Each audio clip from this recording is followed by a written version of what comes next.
Hey guys, how's it going? My name is Adam. How to use Telegram without phone number? Just go ahead to your browser right here. Let's see if it is possible to use, Telegram without a phone number, right?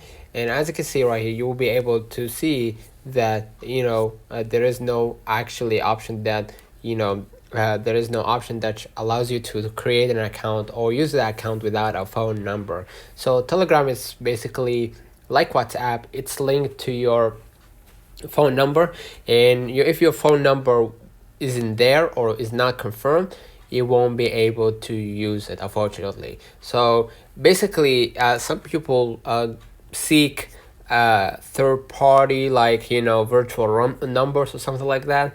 I don't recommend you that, because Telegram is highly secure and will detect any kind of fakeness in your phone number. So I don't recommend you to go to any third party to use your phone number, and mainly instead just use another phone number that borrow a phone number, so you can actually use Telegram safely. Let's wait on the comments if this video helped you. Don't forget to like and subscribe. Thank you for watching. See you in the next one.